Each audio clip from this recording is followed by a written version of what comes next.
لە ئەم کۆمپانیایە وەریدەگرن لە نێوان خۆیاندا بەشی بکەن و نیوەکەی دیکە بۆ موچە و پرۆژەکان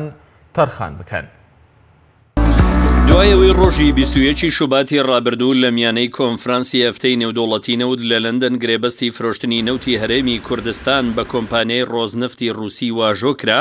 وا بڵاوکرایەوە گرێبەستەکە بۆ ماوەی 3 ساڵە و لە بەرامبەردا کۆمپانیا رووسیەکە بۆ دەربازبوونی هەرێمی کوردستان لە قەیرانی دارایی بڕی 3 ملیار دۆلار پێشوەختە دەداتە حکوومەتی هەرێم.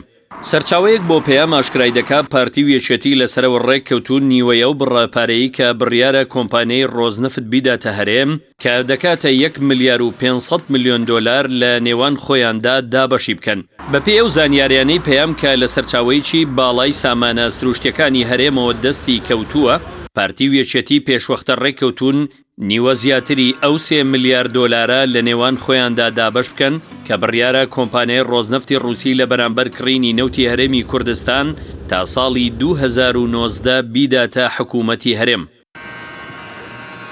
بەپێی زانیاریەکانی سەرچاوە تایبەتەکەی پەیامیش هەردوو حیزب لەسەرەوە ڕێککەوتون پارتی بڕی 1 ملیار دۆلار و یەکێتی نیشتیمانیش 500 میلیۆن دۆلار لەو پارەیە بۆ خۆیان دەبن واتە پارتی دوو ئەوەندەی یەکێتی بەردەکەوێت. سەرچاوەکەی پەیام ئەوەشی ئاشکرا کردووە پارتی و یەکێتی لەسەرەوەش ڕێککەوتون دوای وەرگرتنی پشکی خۆیان لەو 3 ملیار دۆلارەی کە کۆمپانیا رووسیەکە پێشوەختە دەیداتە هەرێم بڕی 1 ملیار دۆلار بۆ چارەسەری کێشەی موچەی فەرمانبەران و 500 میلیۆن دۆلاریش بۆ پرۆژە خزمەتگوزاریەکان تەرخان بکەن. بەم شێوەیەش لە غیابی چاودێری پەرلەمانی کوردستان و بە بێگەڕانەوە بۆ دۆخی خراپی گوزەرانی هاوڵاتیانی هەرێم پارتی و یەکێتی وەک دوولایەنی دەسەڵاتداری هەرێم بڕی 1 ملیار و 500 میلیۆن دۆلار لە پارەی داهاتی نەوت کە مافی هاوڵاتیانی هەرێمی کوردستانە لە نێوان خۆیاندا تەخشان و پەخشانی پێدەکەن. گرێبەستی نێوان وەزارەتی سامانە سروشتیەکانی هەرێم و کۆمپانیای ڕۆزنەفتی رووسی لە 21 شوباتی 2017 و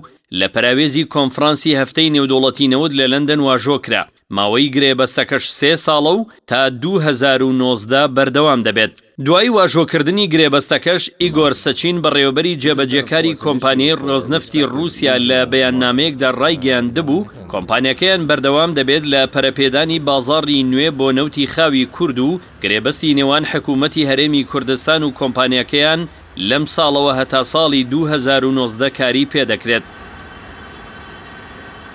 وەرگرتنی بڕی 3 ملیار دۆلار بە شێوەی پێشوەختە لە کۆمپانیای ڕۆزنەفتی رووسی لە بەرامبەر فرۆشتنی نەوتی هەرێم بۆ ماوەی 3 ساڵ لە کاتێکدایە پێشتر و لە سەرەتای دروستبوونی قەیرانی دارایی و دابەزینی نرخی نەوت لە بازاڕەکانی جیهان حکوومەتی هەرێم بڕی زیاتر لە 3 ملیار دۆلار قەرزی لە چەندین کۆمپانیای قەرزپێدەری گەورەی وەکو ڤیتۆڵ، پێتراکۆ، گێلنکۆر، تراڤیگورا و تورکیا کردووە و بڕیاریشە قەرزەکان بە فرۆشتنی نەوتی خاو لە داهاتوودا بدرێتەوە. ئەمە جگەلەوەی گرێبەستێکی 50 ساڵەی فرۆشی نەوت لە ڕێی تورکیاوە لە نێوان سامانە سروشتیەکانی هەرێم و دەوڵەتی تورکیا واژۆ کراوە و تا ئێستا وردەکاریەکانی ئەو گرێبەستە نەبۆ ڕایگشتی و نەبۆ پەرلەمان و لایەنە سیاسیەکان ئاشکرا نەکراوە.